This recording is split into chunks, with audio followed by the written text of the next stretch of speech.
Hello and welcome to my channel BioStudies. Myself Komal, your biology tutor.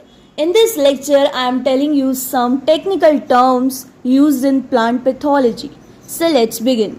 First term is epidemic disease.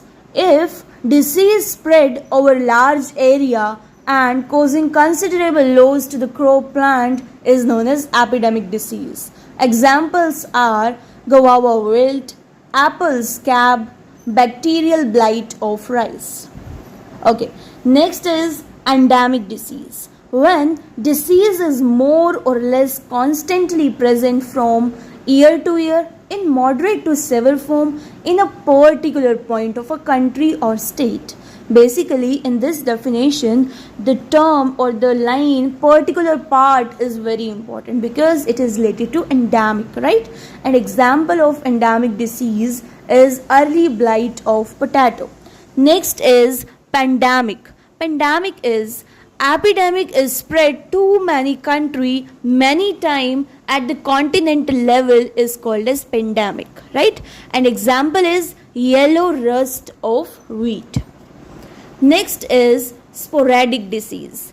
Sporadic disease occur at very irregular intervals and locations. So, if a disease occurs at an irregular manner or an irregular interval, that disease is a sporadic. Example is green ear disease of bajra. Okay. Next is compound interest pathogen. When pathogen completes several life cycle in a crop season is called as compound interest pathogen. These means when a pathogen completes several life cycles. Example is late blight of potato, rice blast, wheat rust, and this major epidemic is caused by compound interest disease, right? Okay. Next is simple or single interest pathogen. What does it mean?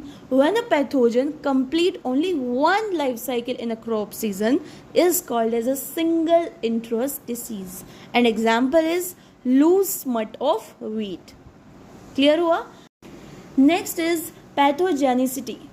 Pathogenicity is basically the ability of a pathogen to interfere with one or more function of the host and finally lead for the disease development. Right, that is pathogenicity. Next is saprophyte. Saprophyte are those who derive their nutrition from dead organic matter by enzymatic degradation of substrate. Next is biotroph. Those parasites that can be grown with great difficulty on some specific media, they generally depend on living host for their survival. Next is necrotrophs. Necrotroph derive energy from dead host. Okay, and what is hemibiotroph? Hemibiotroph, they have an initial period of biotrophy followed by necrotrophy. Isn't it? Next is necrosis. Necrosis means killing of plant cell, tissue or organ. Next is hypertrophy. Hypertrophy is increasing cell size over normal cell. If the cell size increase as compared to its normal cell size, then it is called hypertrophy. What is hyperplasia? Hyperplasia means increasing cell number over normal cell number, and these both terms are very important, hypertrophy and hyperplasia. Next is alternate host. Alternate host means another host which is required to complete the life cycle along with the primary host. For example, barberries is the alternate host of stem rust, right? Alternate host belongs to different family than host on which pathogen attacks.